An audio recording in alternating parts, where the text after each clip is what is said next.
Welcome to Public TV news బులెటిన్ల ముందుగా headlines. చెరువులో భారీ భవనం బాంబులతో కూల్చేసిన అధికారులు.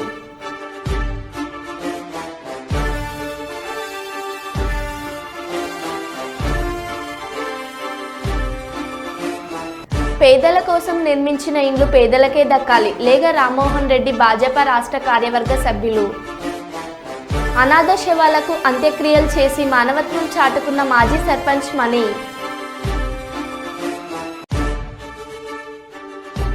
గడియారం హాస్పిటల్లో వరదలు తప్పిస్తున్న మురుగునీరు తక్షణమే చర్యలు తీసుకోవాలి. CPM demand.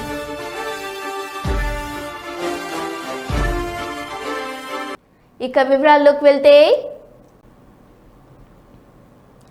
పేదల కోసం నిర్మించిన ఇండ్లు పేదలకే దక్కాలన్నారు బీజేపీ రాష్ట్ర కార్యవర్గ సభ్యులు లేగ రామ్మోహన్ రెడ్డి. గురువారం మండలంలోని ఎల్లరాయిని తొర్రూరు గ్రామాన్ని పార్టీ నాయకులతో కలిసి సందర్శించారు. డబుల్ బెడ్రూమ్ ఇండ్ల బాధితులను కలిసి మాట్లాడారు. పేదల కోసం కట్టించిన ఇండ్లు పేదలకే దక్కే వరకు భాజపా ఆధ్వర్యంలో పోరాటం చేస్తామన్నారు. ఎమ్మెల్యే యశస్విన్ రెడ్డి తక్షణమే స్పందించి గ్రామాన్ని సందర్శించి ఇండ్ల పట్టాలు ఇచ్చి బాధితులను ఆదుకోవాలన్నారు. లేని ఎడల భాజపా ఆధ్వర్యంలో పేదల కోసం కట్టించిన ఇండ్లు పేదలకే దక్కే వరకు పోరాటం చేస్తామన్నారు. ఆయన వెంట జిల్లా అధికార ప్రతినిధి చింత సృజన్, జిల్లా నాయకులు బాగాల నవీన్ రెడ్డి, బీజేపీ మండల అధ్యక్షులు దుంపల సంపత్, నాయకులు పెనుగొండ సోమేశ్వర్, బీజేవైఎం మండల అధ్యక్షులు Gone Amarender, social media coordinator Ramarao, OBC జిల్లా నాయకులు కాసోల్ సమ్మయ్యచారి, దళిత మోర్చా మండల అధ్యక్షులు యాదగిరి మరియు మండల నాయకులు పాల్గొన్నారు. 25వ తారీఖు అంటే నిన్న చిన్న తొర్రూరు పాలకుర్తి మండలంలో జరిగినటువంటి సంఘటనను పరిశీలించడం కోసం ఈ ఊరికి రావడం జరిగింది. ఇక్కడికి వచ్చిన తర్వాత హృదయం చలించే విధంగా ఇక్కడ సంఘటనలు కనిపించినాయి. ఇక్కడ పేదోళ్ల యొక్క సామాగ్రి అంతా బయటేసి బజార్లేసి వాళ్ళకి నీడ లేకుండా ఈ రోజు కాంగ్రెస్ నాయకులు ఒక విలన్ లాగా వికటాసనం చేస్తున్న పరిస్థితిని చూసి మీ మీడియా చూసి ఇక్కడ రావడం జరిగింది. ఇక్కడ చూసిన పరిస్థితులంతా ఏడుస్తున్నారు. పిల్లలు అన్నం లేకుండా పిల్లలు ఏడుస్తున్నారు. నేను ఈ వేదిక నుంచి విజ్ఞప్తి చేస్తున్నా కాంగ్రెస్ వాళ్ళకి. ఇలా ఒక మంచి సంస్కరణవాదిని, ఒక మంచి గొప్ప సంస్కరణ చేసిన పాలకుర్తిలో చెర్లపల్లిలో తొర్రూరులో చెర్లపల్లిలో నాకు ఓటేయండి, నేను సంస్కరిస్తా, పేదోళ్లను ఆదుకుంటా అని చెప్పిన యశస్వి రెడ్డి ఝాన్సీ రెడ్డి ఈ రోజు చేసే పరిస్థితికి ఇదేనా నేను ప్రశ్నిస్తున్నాను. ఈ పేదోళ్ళు కడుపు కొట్టడనా మీరు చేసిన సంస్కరణను ప్రశ్నిస్తున్నాను. మీరు పేదోళ్ళు వీళ్ళకు రెండు ఇల్లు ఉన్నాయి లేకుంటే తప్పుడు సమాచారంతో రాలేదు. ఎంఆర్ఓ గారు స్క్రీనింగ్ చేసి ఎంఆర్ఓ గారు లిస్ట్ ఇచ్చి కనీసం పట్టాలు మాత్రం ఇవ్వలేదు. వీళ్ళు అర్హులే అని చెప్పిన తర్వాత వీళ్ళు పేదోళ్ళంతా వచ్చి ఈ ఇళ్లను ఆక్రమించుకోవడం జరిగింది. సంవత్సరం నుంచి ఈ ఇళ్లనే ఉంటారు. కనుక మిస్టర్ ఝాన్సీ రెడ్డి గారు, మీరు ఒక్కసారి మీకు మంచి మనసు ఉందని చెప్పి ప్రజలంతా నమ్మి అఖండ మెజార్టీని గెలిపించింది. మీ కోడలు అఖండ మెజార్టీని గెలిపించింది పాలకుర్తి ప్రజలు. కానీ మీరు చేసేది ఏదైనా ఒకసారి మనసుతో ఆలోచించాలని కోరుతున్నాం. మీరు కాంగ్రెస్ నాయకుల మాటలేని ఊరికొక్క నాయకుడు కాంగ్రెస్ నాయకుడు మీకు తప్పుడు ఆలోచన చేయించి పేద ప్రజలకు వ్యతిరేకంగా పేద ప్రజలకు అన్యాయం చేయించే విధంగా మీకు చేసి మిమ్మల్ని మరి భూస్థాపితం చేసే మీ పేరును సర్వనాశనం చేసే విధంగా పాలకుర్తి నాయకులంతా కూడగట్టుకుని చేస్తారు. మీరు ఒక్కసారి ఆలోచించండి, మనసు పెట్టి ఆలోచించండి. అనేక సంఘటనలు ప్రజలకు వ్యతిరేకంగా మీరు చేస్తున్నారు. వేరుపుల గాని, పాలకుర్తి గాని, గూడూరు గాని, తొర్రూరు గాని అనేక గ్రామాలలో ఈ సంఘటనలు చూసి మేము విజ్ఞప్తి చేస్తున్నాం, మనవి చేస్తున్నాం. 3 రోజుల లోపల ఈ చిన్నతూరు గ్రామాల్లో ఉన్నటువంటి 20 మంది దళితులను, 20 మంది పేదోళ్లకు వాళ్ళ ఇళ్లను వాళ్ళ నివసించే ఇళ్లను వాళ్ళకు ఇయ్యమని విజ్ఞప్తి చేస్తున్నాం. అట్టేడల సమైక్యంగా అన్ని రాజకీయ పార్టీలను కలుపుకొని అందులో మీ కాంగ్రెస్ పార్టీ నాయకులు కూడా కలిసి వచ్చేందుకు రెడీగా ఉన్నారు. మీరు చేసే దౌర్జన్యాలు చూస్తూ ఈ కాంగ్రెస్ వాళ్ళు తరతరాలుగా జెండా పట్టిన కాంగ్రెస్ వాళ్ళు కూడా పేదల కోసం ఆలోచించే వాళ్ళు కూడా మా వైపు రావడానికి సిద్ధంగా ఉన్నారు. ఒక్కసారి ఆలోచించండి. 3 రోజులలో ఈ సమస్యను పరిష్కరించండి. అది మీ చేతిలో ఉన్నది. మీరు తలుచుకుంటే 1 నిమిషంలో పరిష్కరించగలుగుతారు. మంచి మనసుతో ఆలోచించమని విజ్ఞప్తి చేస్తా ఉన్నా, హెచ్చరిస్తా ఉన్నా. కనుక మీరు చరిత్రను నిలబడాలంటే మీరు మీ డబ్బు ఉన్నది కనుక రాజకీయాలు రావడం కోసం చరిత్రల కోసం వచ్చారు. కానీ చరిత్ర నిలబడతారా, చరిత్ర హీనులైతారా ఒకసారి ఆలోచించుకోని ఈ చిన్నతరు గ్రామం నుంచి నేను విజ్ఞప్తి చేస్తున్నా. కనుక ఝాన్సీ రెడ్డి గారి ప్రధాన భూమిక పోషిస్తున్నారు. కనుక మీరు తప్పనిసరి వీళ్ళకి న్యాయం చేసి 3 రోజులలో ఇండ్లు ఇవ్వాలని తప్పనిసరి విజ్ఞప్తి చేస్తున్న ఈ వేదిక నుంచి భారతీయ జనతా పార్టీ వీళ్ళకి అండగా ఉంటుంది. తప్పనిసరి ఎక్కడ పేదనికి ఇబ్బంది వచ్చినా భారతీయ జనతా పార్టీ వస్తుంది. నరేంద్ర మోడీ నాయకత్వంలో వస్తాం. ఈ ఇండ్లు ఇచ్చింది నరేంద్ర మోడీ నాయకత్వంలో 2,50,000 ఇల్లు ఇచ్చారు. 6 కంట్రిబ్యూషన్ తోనే ఇండ్లు కట్టింది తప్ప మీరెవరు కంట్రిబ్యూషన్ చేసే సంఘటన లేదు. మీరెవరు మీ కాంగ్రెస్ పార్టీ కంట్రిబ్యూషన్ చేయలేదు. కనుక పేదోళ్ళకి ఇచ్చేటువంటి ఇల్లు పేదోళ్ళకే దక్కాలి. ఆ పేదోళ్ళు దక్కేదాకా మేము ఉద్యమిస్తాం. తప్పనిసరి ఏ పరిస్థితికైనా మేము వెనుకాడే సమస్య లేదని ఈ వేదిక నుంచి విజ్ఞప్తి చేస్తున్నా. తప్పనిసరి 3 రోజుల లోపల ఈ చిన్నతొర్రూరు గ్రామ ప్రజలను న్యాయం చేయాలని ఝాన్సీ గారికి చేతులెత్తి నమస్కరిస్తున్నాను. తెలుగుదేశం పార్టీ అధికారంలోకి వచ్చాక అన్నా క్యాంటీన్లను ప్రారంభించడంతో పేద మధ్య తరగతి కుటుంబాలలో ఆత్మస్థైర్యం పెరిగిందని, పరబ్రహ్మ స్వరూపమైన భోజనం 5 రూపాయలకే పెట్టడం సంతోషదాయకమని సర్పంచుల సంఘం అధ్యక్షులు ఆకెపోగు జయన్న తెలిపారు. ఈ రోజు కర్నూలు కలెక్టర్ కార్యాలయంలో అన్నా క్యాంటీన్లలో 5 రూపాయల భోజనం కార్యక్రమంలో పాల్గొని విలేకరులతో మాట్లాడారు. ఈ సందర్భంగా సర్పంచుల సంఘం అధ్యక్షులు ఆకెపోగు జయన్న మాట్లాడుతూ 5 రూపాయలకే భోజనాలు పెట్టడం భారతదేశ చరిత్రలో గొప్ప కార్యక్రమమని, పేద మధ్యతరగతి కుటుంబీకులు 5 రూపాయలకే కడుపు నిండా భోజనం ఓ గొప్ప పుణ్య కార్యక్రమమని ఆకెపోగు జయన్న తెలిపారు.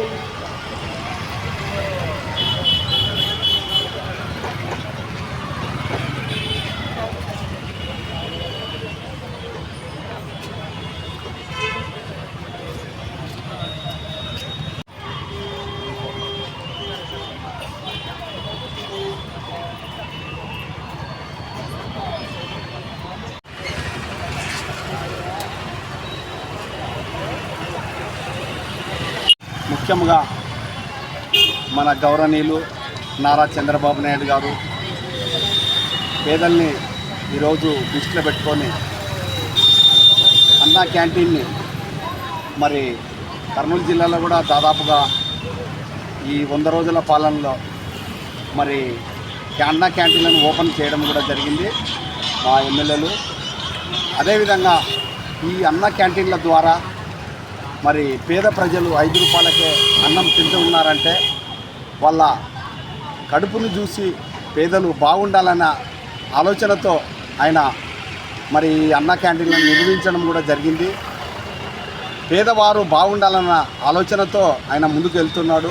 పేదలకు అన్ని సౌకర్యాలుగా మరి ఈరోజు అన్నా క్యాంటీన్లు అయితే రేపున్న దీపావళికి కూడా కావాల్సిన వసతులు, వాళ్ళకి కావాల్సిన పథకాలు కూడా మళ్ళీ అమలు చేస్తాడని కూడా నేను తెలియజేస్తున్నాను. ఈరోజు మన అన్న క్యాంటీన్ దగ్గర ఉన్నాం.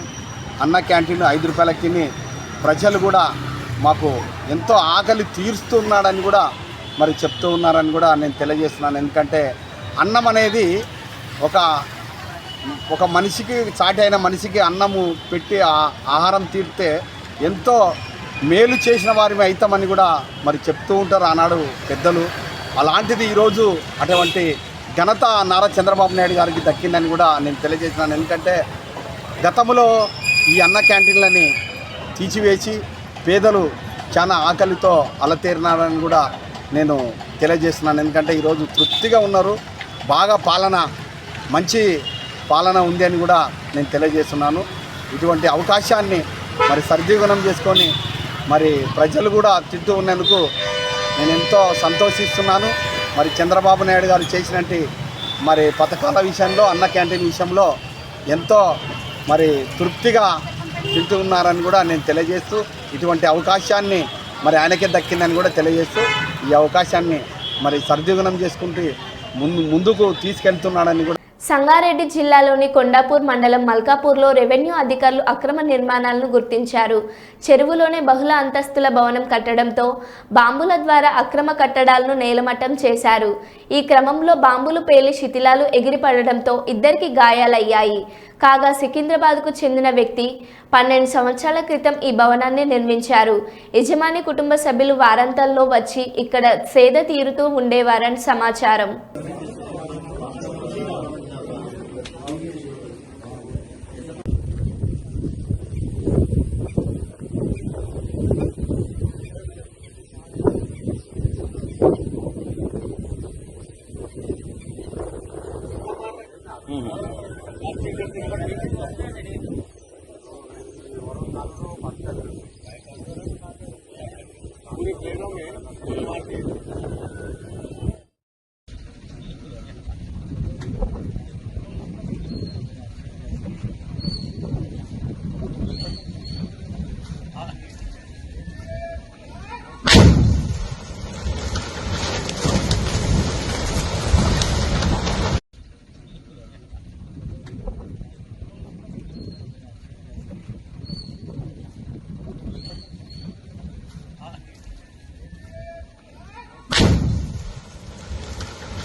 స్వచ్ఛత హీ సేవా కార్యక్రమంలో భాగంగా కలెక్టరేట్ ఆవరణంలో మొక్కలు నాటి శ్రమదానం నిర్వహించి పరిశుభ్రత నిర్వహణ మీద అధికారులతో ప్రతిజ్ఞ చేయించిన జిల్లా కలెక్టర్ పి రంజిత్ బాషా, జాయింట్ కలెక్టర్ డాక్టర్ బి నవ్య.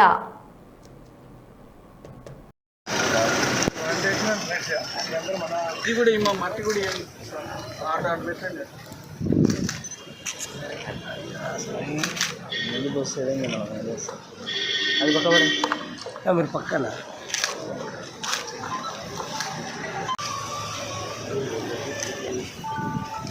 సార్ చూడు సార్ అది కూడా చూసేయండి మేడం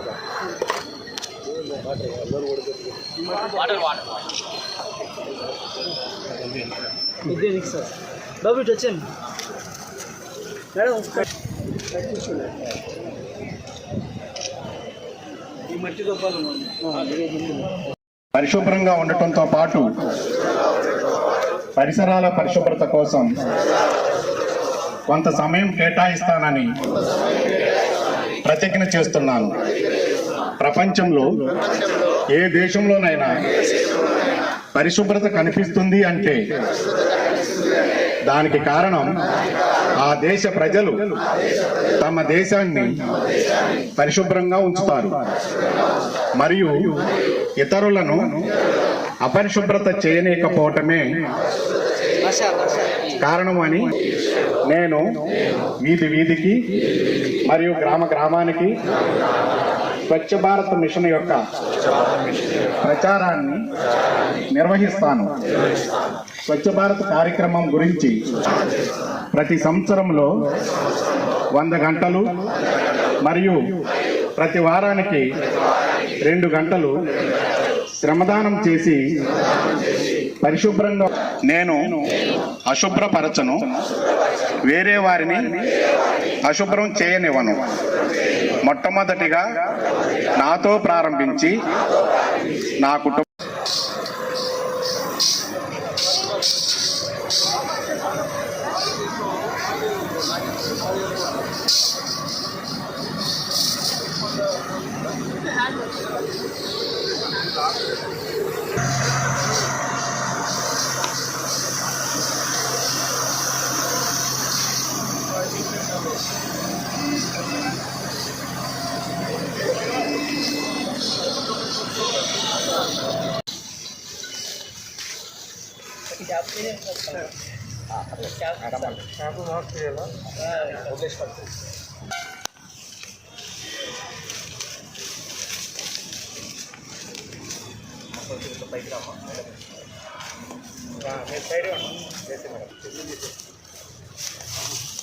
ఇదంతా ఏంటి యాక్చువల్గా మీరు వేసిన ఒళ్ళు బాగాలేదు అంతే మరి యాక్చువల్లీ పట్టాలి కూడా ఇది పట్టలేదు మళ్ళీ ఫోటోలు అయింది అది ఉంది కొద్ది ముందు వేసింది 2 కలిపి 2 ఉన్నా కనీసం రైతుకు పోర్షన్ అంతా వేసింది సార్ మనకు పట్టేళ్ళు అవును యాక్చువల్గా ఇదేంటి ఈ మొక్క మేడం చేసి మ్యామ్ మేడం క్యాప్ మేడం యూజర్కి రండి మేడం ఇటు రండి ఫోన్ కోసి పెట్టి కాదు బాబు తెగుతా ఉరుకుందు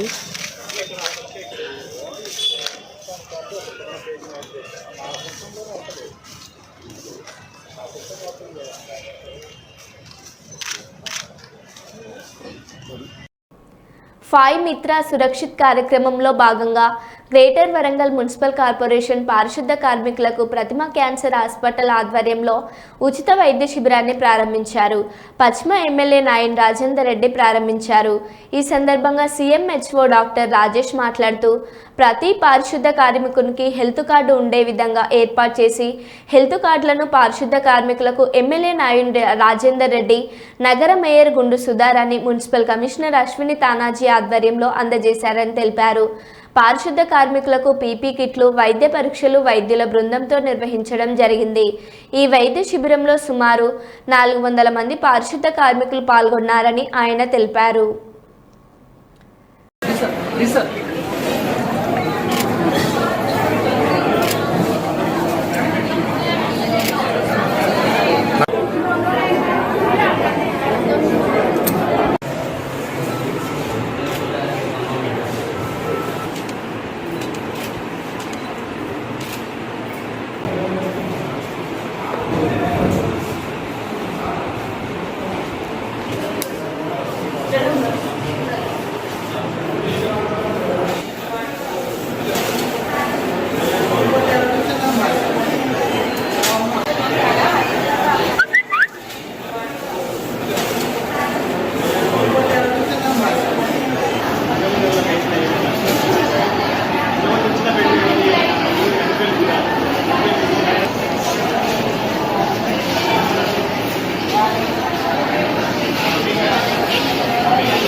శిబిర్లో భాగంగా మనకి DWMC ఇండోర్ స్టేడియం నందు పారిశుద్ధ్య కార్మికులందరికీ కూడా ప్రతిమ హాస్పిటల్ ద్వారా వైద్య శిబిరం ఏర్పాటు చేయడం జరిగినది. ఈ యొక్క శిబిరానికి గౌరవ అతిథులుగా గౌరవనీయులు వరంగల్ పశ్చిమ నియోజకవర్గ శాసనసభ్యులు, అదేవిధంగా గౌరవ DWMC మేయర్, గౌరవ కమిషనర్ గారు వచ్చి ఈ యొక్క వైద్య శిబిరాన్ని ప్రారంభించడం జరిగింది.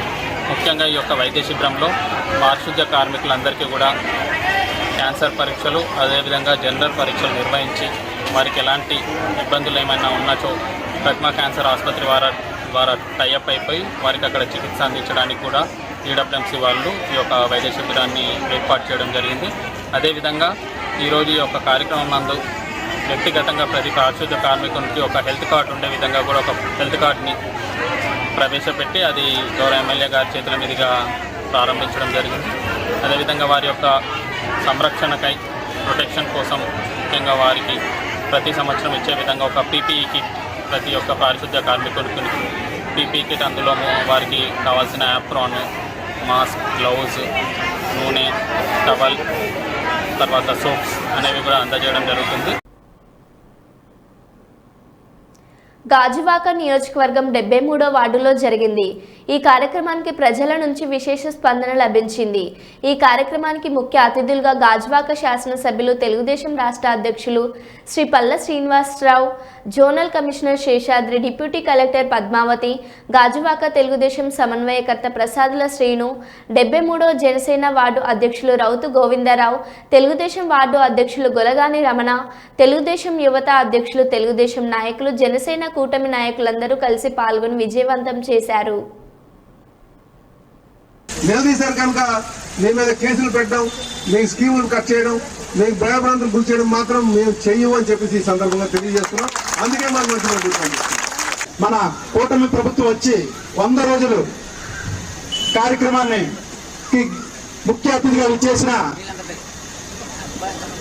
తెలుగుదేశం రాష్ట్ర అధ్యక్షులు, మన గాజువాక శాసనసభ్యులు శ్రీ పల్లా శ్రీనివాసరావు గారికి, కమిషనర్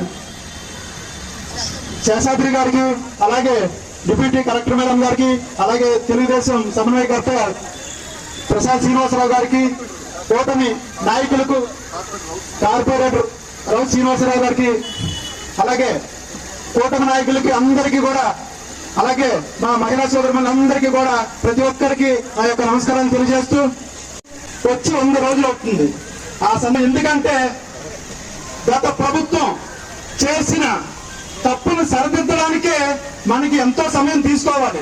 కానీ అనుభవజ్ఞులైన మన చంద్రబాబు నాయుడు గారు ఎంతో సృజనాత్మకంగా ఆలోచించి పరిస్థితులన్నీ చక్కదిద్దుతూ ఇచ్చిన మాట ప్రకారమే 4000 పెన్షన్ మొదటి నెలలోనే 7000 చేసి నిరూపించుకున్నారు. అలాగే అన్నా క్యాంటీన్లు స్వర్గీయ నందమూరి తారక రామారావు గారి పేరు మీద పెట్టి పేదవారందరికీ కడుపు నింపే కార్యక్రమానికి శ్రీకారం చుట్టిన చంద్రబాబు నాయుడు గారికి ధన్యవాదాలు తెలుపుకుంటూ, ప్రభుత్వం మా కూటమి ప్రభుత్వం వస్తే తెరుస్తామని చెప్పారు. ఇప్పుడు మొత్తం రాష్ట్రం నలుమూలలా కూడా అన్నా క్యాంటీన్లు తెరిచి పేదవాడు కడుపు నింపుతున్నారు. అలాగే కుదుర్తుపోయినప్పుడు మన విశాఖపట్నం అతలాకుతలం అయిపోయిన సమయంలో మన చంద్రబాబు నాయుడు గారు ఎంత అనుభూతితో ఇక్కడే ఉండి మన విశాఖపట్నాన్ని 4-5 రోజుల్లోనే ఒక సాధారణ స్థితి తీసుకొచ్చారు. ఇప్పుడే విజయవాడలో వరదల వల్ల అతలాకుతలం అయిపోయింది. 10 రోజులు అక్కడే ఉంటూ మొత్తం అన్ని కూడా చూసుకొని ఆ పరిస్థితులను చక్కదిద్ది ఇప్పుడు విజయవాడని నార్మల్ స్థితికి తీసుకొచ్చారు. అలాంటి మేధావి మన రాష్ట్రంలో మనకు సీఎం గా రావడం అనేది చాలా ఆనందం. మా జనసేన అధినేత ఉప ముఖ్యమంత్రి వర్యులు పవన్ కళ్యాణ్ గారు, అతను ఒక మంచి పంచాయతీ శాఖలు, గ్రామీణాభివృద్ధి, పర్యావరణం, అటవీ శాఖ అంటే ఒక విలేజ్ వాతావరణంలో ఉండే శాఖలు తీసుకొని ఈ రోజు ప్రపంచంలోనే ఒక ఆదర్శంగా నిలుపుతున్నారు. ఎందుకంటే 13,326 గ్రామ సభలు ఒకే రోజు ఏర్పాటు చేసి ప్రపంచ రికార్డు సృష్టించారు.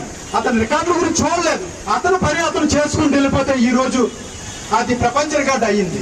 అలాగే ఈ వరదల్లో పవన్ కళ్యాణ్ గారు కూడా అక్కడే ఉండి ఆ మొత్తం కార్యక్రమం పర్యవేక్షిస్తూ వరద సాయంగా ఇటు ఆంధ్రప్రదేశ్ కి ₹1 అటు తెలంగాణకి ₹1 అలాగే అతని శాఖలో ఉన్న 400 పంచాయతీలు ఏదైతే ఉన్నాయో ఒక్కొక్క లక్ష చొప్పున 4 కోట్లు ఇవ్వడం జరిగింది. అలాంటి మహోన్నతమైన వ్యక్తులు మన ఆంధ్ర రాష్ట్రానికి రాష్ట్రం ఏంటంటే వెంటనే అక్కడే ఎవరికైతే సమస్య వచ్చినా వాళ్ళకు అదే ఏది శాఖ ఉందో ఆ శాఖ ఫోన్ చేసి వెంటనే ఆ కార్యక్రమం ఏదైతే ఉందో అది చేస్తున్నారు. Thank you sir. అలాగే ఏదైతే మన ప్రభుత్వం వస్తే ఇక్కడ టోల్ గేట్ వల్ల ఎన్నో సంవత్సరాలుగా అది తరలించలేకపోయారు. కానీ వచ్చిన నెల రోజుల్లోనే ఆ టోల్ గేట్ ని అది కేంద్ర ప్రభుత్వ ఆధీనం ఉన్నా సరే దాన్ని తెగించి మరి అక్కడి నుంచి రిమూవ్ చేస్తారు మొత్తం అంతా. దానికి కూడా మీకు ప్రత్యేకమైన ధన్యవాదాలు సార్. అలాగే ఎన్నో ఉన్నాయి. ఇప్పుడు స్టీల్ ప్లాంట్ ఉంది మనది. స్టీల్ ప్లాంట్ మన గాజు ఒక ఎన్నుముక అనమాట. దానివల్లే ఇక్కడ ఉద్యోగాలు ఉన్నాయి, దానివల్ల షాపులు దుకాణాలు, దానివల్ల మనకి ఎంతో మంది ఉపాధి ఉన్నది. దాన్ని ప్రైవేట్ పరం చేయాలనుకున్నారు. కొన్ని పరిస్థితుల్లో కేంద్ర ప్రభుత్వం మనం వాళ్ళతో కూటమిలో ఉన్నా సరే నేను మా స్టీల్ ప్లాంట్ ని ప్రైవేట్ పరం చేస్తే నేను మొట్టమొదటిగా రాజీనామా చేసేది నేనే అని ప్రకటించిన నేత మన గాజువాక శాసనసభ్యుడు పల్లా శ్రీనివాసరావు గారు. అలా చెప్పాలంటే ఎంతో దమ్ముండాలి. ఎందుకంటే ఆల్మోస్ట్ 90% ప్రైవేటీకరణ దిశలోకి వెళ్ళిపోయింది. అలాంటి దాన్ని గురించి ఒక నిర్ణయం అలా ప్రకటించడం బహిరంగంగా అంటే దానికి మీకు ప్రత్యేకమైన ధన్యవాదాలు సార్. ఎందుకంటే మా నడుపూరు మొత్తం ఎంప్లాయీస్ అందరూ ఉన్నారు. అంగన్వాడీ కేంద్రాలలో పిల్లల ఎదుగుదలను ప్రత్యక్షంగా పర్యవేక్షించాలి. పెద్దపల్లి మండలంలో ప్రభుత్వ పాఠశాలలు అంగన్వాడీ కేంద్రాలను తనిఖీ చేసిన జిల్లా కలెక్టర్ ప్రభుత్వ పాఠశాలలో చదివే పిల్లలకు మెరుగైన విద్య అందించాలని, ఆ దిశగా ఉపాధ్యాయులు చర్యలు తీసుకోవాలని జిల్లా కలెక్టర్ కోయ శ్రీహర్ష అన్నారు. గురువారం జిల్లా కలెక్టర్ కోయ శ్రీహర్ష పెద్దపల్లి మండలంలో పలు ప్రభుత్వ పాఠశాలలు అంగన్వాడీ కేంద్రాలను ఆకస్మికంగా తనిఖీ చేశారు. హనుమంతునిపేట గ్రామంలో జిల్లా పరిషత్ ఉన్నత పాఠశాల అంగన్వాడీ కేంద్రం, ముత్తారం గ్రామంలో అప్పర్ ప్రైమరీ స్కూల్ అంగన్వాడీ కేంద్రాలను కలెక్టర్ పరిశీలించారు.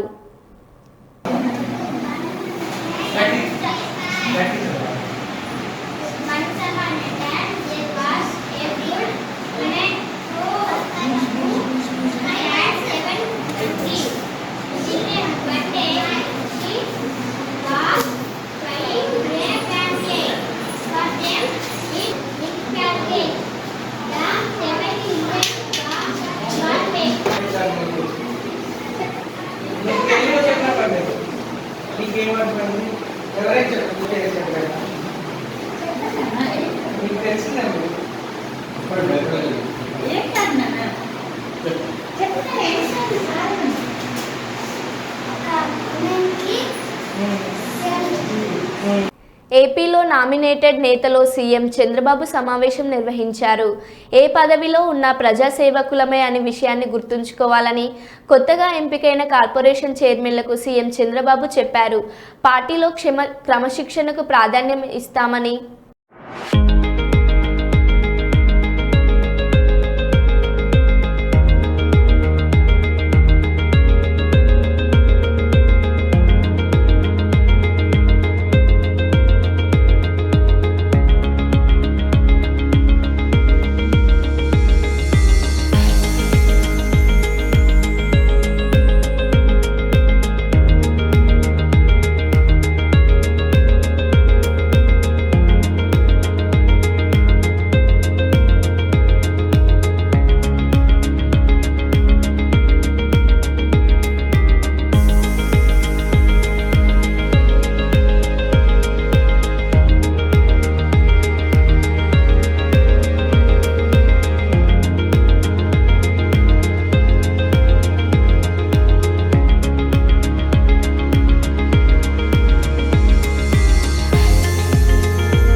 మరో బులెటిన్లో మళ్ళీ కలుద్దాం. Stay tune.